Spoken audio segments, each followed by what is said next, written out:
Hey, it's Ann Wilson, the Wealth Chef, and this is video number 3 in this 5-part mini training on understanding the 5 pillars of financial resilience.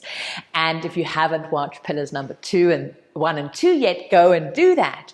Because really understanding that your wealth is created by an ecosystem. There's this foundation made up of 5 core elements that when you have this working for you, you can truly relax and be supported by your money, your wealth, your systems, knowing that, your wealth isn't a happenstance. It's not something you just hope is going to happen. It's not a ka-ching event. It's not a damn lottery. It actually is something that you can put in place and keep expanding for you, giving you this extraordinary peace of mind that money and your financial well-being is serving you this amazing thing called your juicy, amazing, wealthy life. So we've covered pillar number 1, which was all about leadership and management.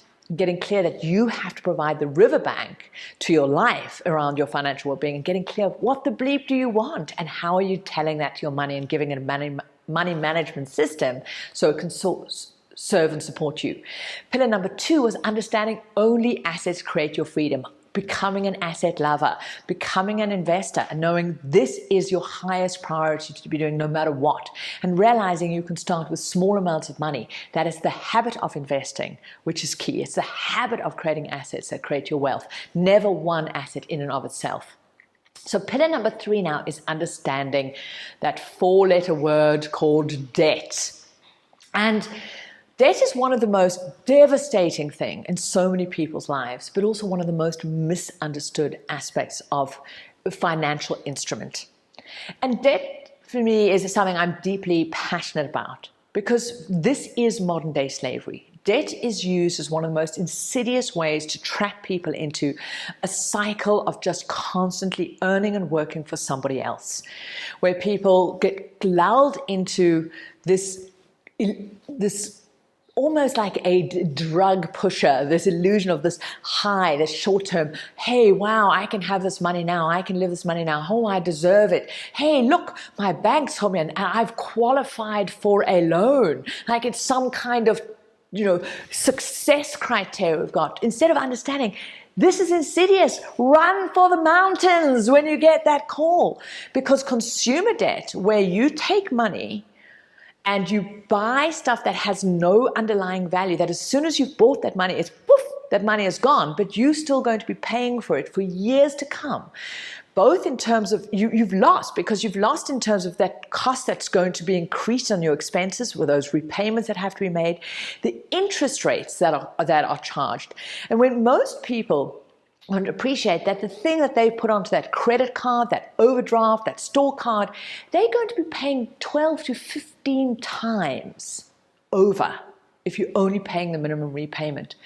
So we've really got to understand that consumer debt is the biggest parasite to your wealth. It's going to be one of the most devastating things that will prevent you from becoming wealthy. The absolute opposite of this illusion that, hey, I can go and have that, these things now to look wealthy. And this is the challenge. Most people think wealth is an external thing that people look at. What's the house you have, what's the car you drive, what's the clothes you're wearing, what's the furniture you have in your home, what's the holiday you go on, what's the school your kids go to.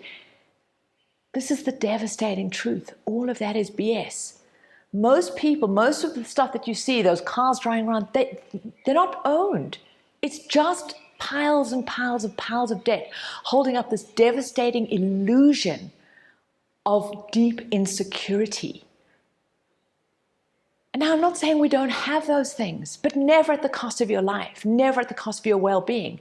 And when we can each claim back our worthiness and realize there's nothing we can own, there's no car we can drive, there's no jewelry we can ever have, there's no phone we can have that can ever define our worthiness. We already are. You are already enough. You're already worthy beyond measure. Now, from that point, we go, okay, what's the life I want to live? How am I going to do it on my terms in a way that is healthy and wealthy for me?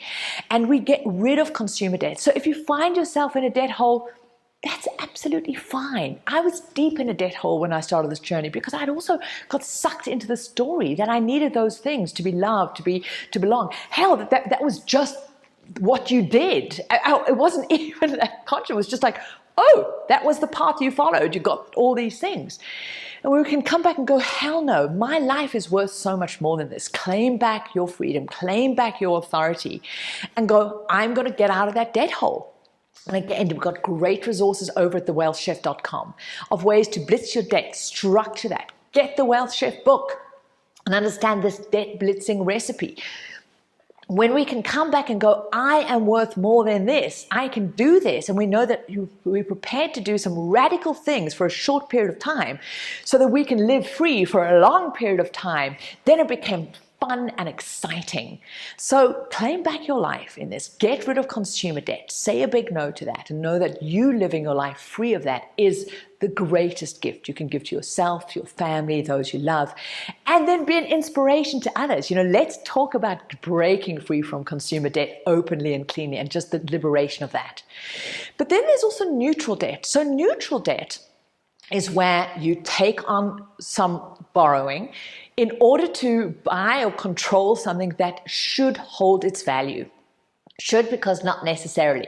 So most people, their neutral debt is a mortgage, a bond, where they take borrowing to own their principal residence, their home.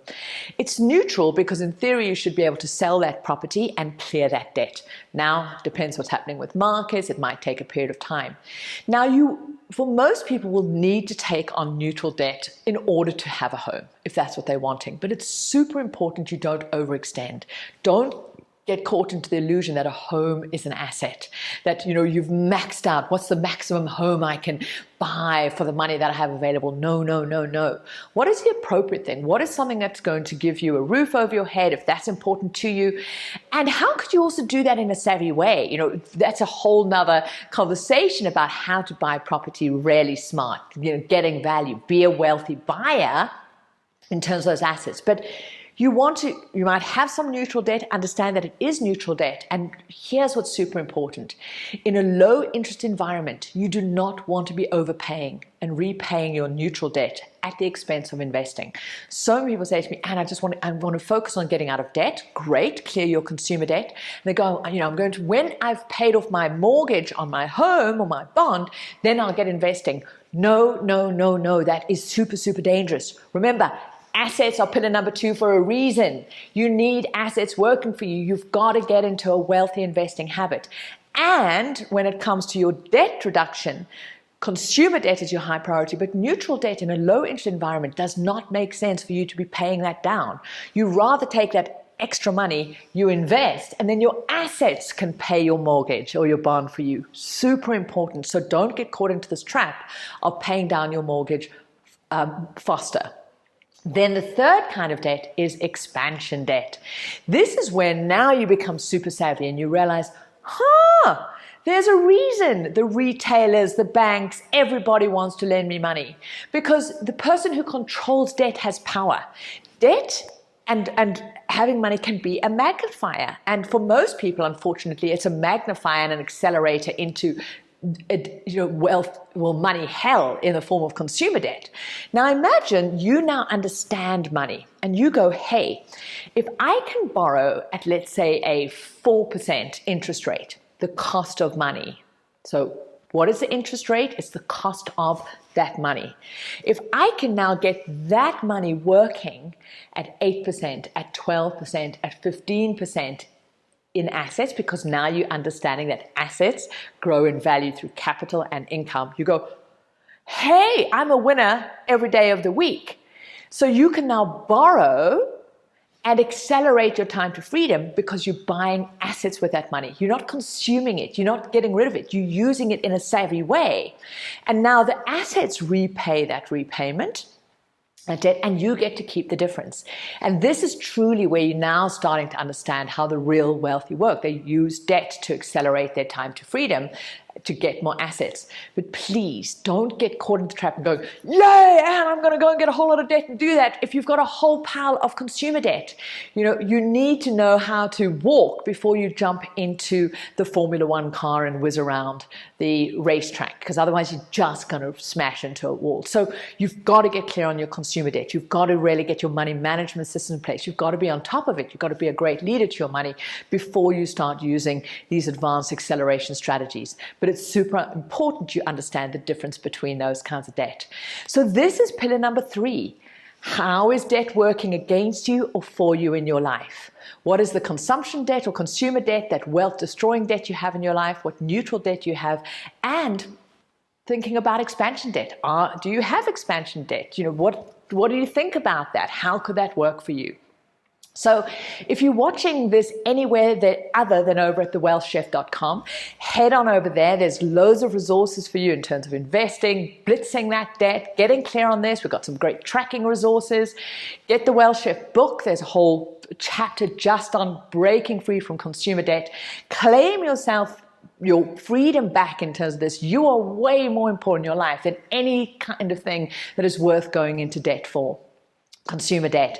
And in the comments below, I would love to know, are you debt free, or are you going to make a commitment to be debt free?